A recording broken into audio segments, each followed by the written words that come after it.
guys, Andy Thomas here from Wolf on the Run.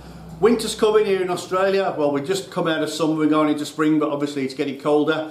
And it's time to talk about the gloves, what we're wearing, how we're keeping our little pinkies warm, and why we're thinking we're getting cold fingers when probably it's nothing to do with the cold. Alright, let's go. Alright guys, yeah, as I say, I'm going to talk to you about the gloves that I wear, that I use. Bearing in mind I have got Oxford heated grips on the handlebars as well. So with all this period, as you know, I live in Australia, Melbourne, Australia. Winter time we might get down to 1 degree, nothing compared to other parts of the world. I spoke with guys who use heated gloves, heated jackets, heated everything. But here in Melbourne, Australia, when we go up to bush, you can get up into the 40s degrees and we can get down into the minus probably 1 night time.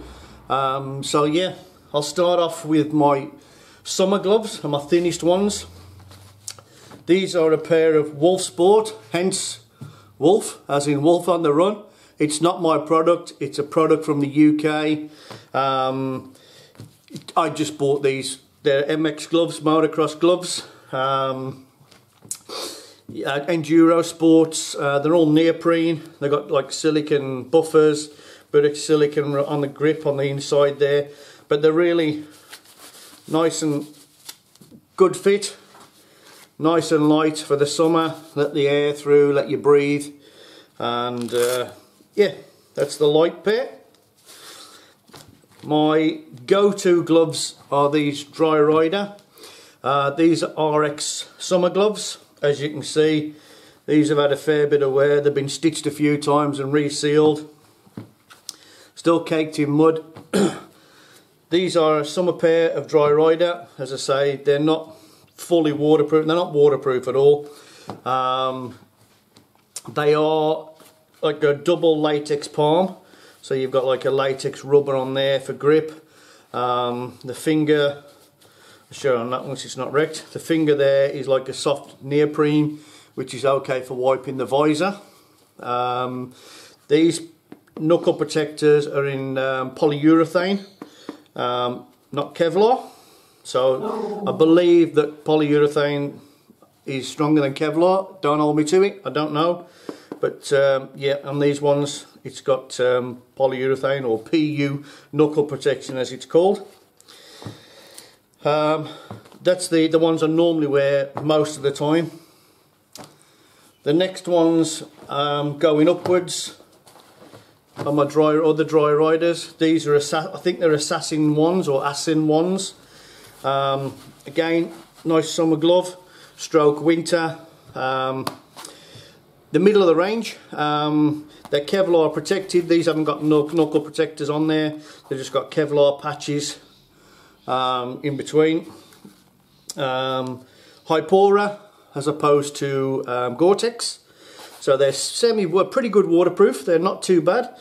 Extra leather palm inside. As you can see, everything's leather, double stitched, and that feels like a rubber pad there, just for grip. But they're a good glove. I wear them a fair bit as well. Again, you can see the difference in the finger there, look, that's got like a piece of velour, again for wiping the visor, getting the rain off it. Talking of rain, I've got 2 sets of rain. Let me just show you on these. All these are 2XXL. All my gloves that I've been wearing, 2XXL, 2XXL. It's pretty important that your gloves are not really tight and they're not absolutely baggy on you. We'll come to that in a moment. I'll speak to you about white fingers, pins and needles, fingers going numb. I'll talk to you about that in a minute. It's not always your gloves, but these ones are a 3XXL, and these are a really thin leather. As you can see, they're absolutely massive, but with these I do keep, as you can see, these are nearly perished. I think it's time to change them. So these, just, yeah, they're rotted away, look. These I keep in with the gloves.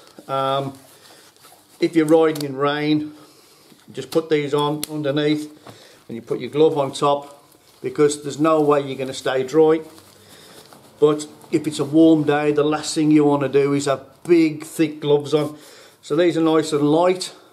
They are perforated, aerated, but as I say, you've got these waterproof gloves underneath and keeps your hands from wrinkling up, pruning up with the rain. So yeah, time for a new pair of those, I think.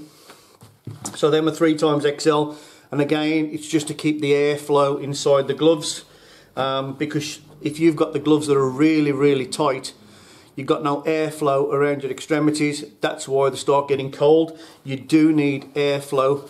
Same with your boots. If you're a size 10, perhaps buy a size 11. If you're 11, buy a 12. Always go up that next bit of size, just so that you've got a little bit of movement inside the glove. You don't want them dead tight, as I say, otherwise then you start getting cold hands, cold fingers, things start dropping off. Alright, so that's the really, as you can see, there's nothing to them, just a really thin pair of leather gloves. Those are rhino leather. Again, those are from the UK.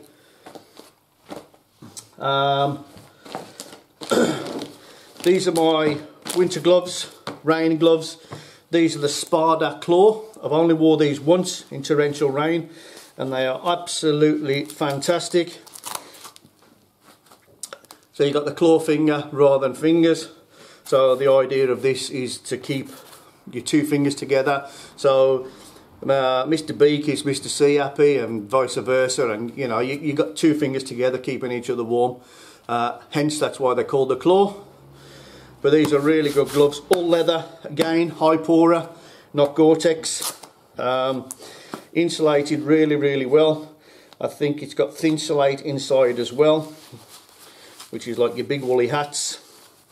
So there's a fair bit of heat in those. Wore them once, as I say, in torrential rain, and they were absolutely fantastic. Rode on through the rain for a while, over an hour, over a good hour, and when I took them off, they were still nice and dry inside. So that's a Espada Claw, again from the UK. And UK get a lot more rain than we do here in Melbourne, Australia.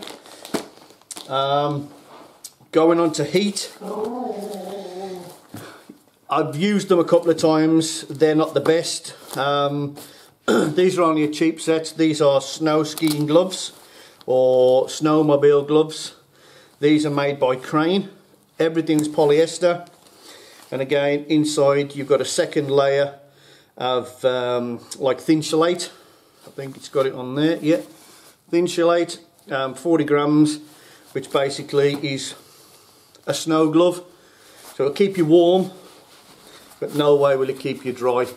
So they're a good glove to keep hold of if it's freezing, and like you say, you've got your heated gloves or your heated grips. Everything transfers through. Once the heat's inside it, then it'll recirculate inside again. It's not tight, massive tight. You need that air movement.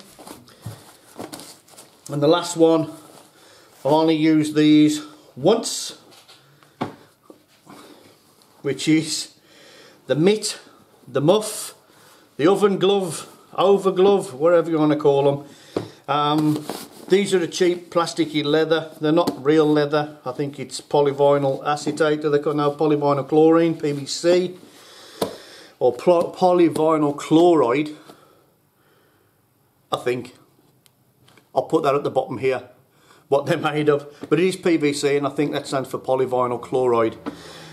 So yeah, these are like a sleeping bag sort of product. Inside, as you can see, they're just filled with like a furry lining, and inside it's got polyester filling, like in a sleeping bag. And they go over your grips on your handlebars. So everything's basically inside there. And if you've got heated grips,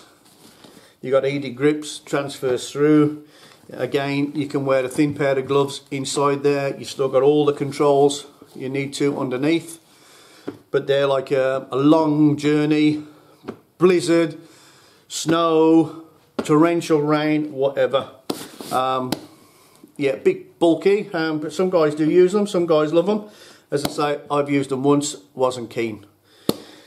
But that's everything there on the glove side. But what I'm going to talk to you now is about why your hands are feeling cold, why they're going numb. You think you're getting cold, you think you're getting, or your fingers are going numb, you're shaking it off, you're pulling your hands. It's not always down to the cold. Alright, come back to you. Alright guys, so we're going to, for instance, scenario, I'm going to go with these thicker gloves. It's cold, it's wintry, the idea is to wrap up really warm. So one, you've got your liner in your jacket, you've got your long top on, you've got your jacket over the top, and you're putting your gloves on, and you're either trying to get the gloves over the top, stop the wind blowing in, or you're doing this, putting them in, zipping yourself in, tightening all that up, trying to get that over the top. There you go, all nicely wrapped up. Now straight away you think, that's it, I'm all nice and secure, no wind's going over there, everything's coming over my jacket, it's not going into my gloves. Rain might run inside right enough, but it's not running up. So obviously the wind's going to blow the rain up your jacket, out the way. But you don't realise what you've just done inside here. Fingers feel great, no problem at all. But now, if I pull that off, you'll see all this material is all wrinkled up and creased up, and it's pushing on things like this, or your watch, depending on what you got. And these pressure points are pushing into your skin, catching nerves, trapping nerves, squashing the ears. I mean, I wear this copper bracelet, which I'd take off when I'm actually riding. And then, like you say, for instance, you've got that buckle there, look, that press stud. This could touch on a point that you've now pushed into your skin, tightened everything up nice and tight. Now you've blocked a nerve inside your hand here, which affects these fingers, which is basically sending these fingers numb, and you're thinking you're cold. It's not. Basically, you need to keep the airflow, movement, if you can. Keep it nice and loose. Put it over the top if you can. Try and keep things baggy inside there, because the more tight and pressure you got there, the more problems you got down there. There's a disease called Raynaud's disease, which is arteries that get blocked up in your hands, which is typically known as white finger, where you get like lack of blood to your fingers, and that's why you think you're getting cold. It's not the cold all the time, it's you sticking on pressure points and losing the feeling down those fingers. So as critical as your gloves are, it's important to wear them properly and your clothing properly over the top of those gloves. Alright guys, there we go. That's my gloves, what I use, what I've thrown away, what I don't use anymore. Just, you know, over the years you tend to find out what's best, what's not, what you can use, what you don't. So hopefully I've explained a little bit regarding getting comfortable. It's not all about getting that heat in, it's about being comfortable as well for the ride, as I say, because 10 minutes in, 20 minutes in, those pressure points start giving you pain, and straight away you're thinking, I'm cold. You're not, you're just blocking off arteries, nerves, and there you go. Alright guys, thanks very much for watching. Fantastic. Oh, and while I got these on, I'll just quickly tell you about, because they're called the Claw, this lobster walks into a bar and the barman says, you can get out my pub, you're not welcome. And the lobster goes, why? And the barman says, you come in here, you're giving it all this. I'll stick to riding motorbikes. Fantastic.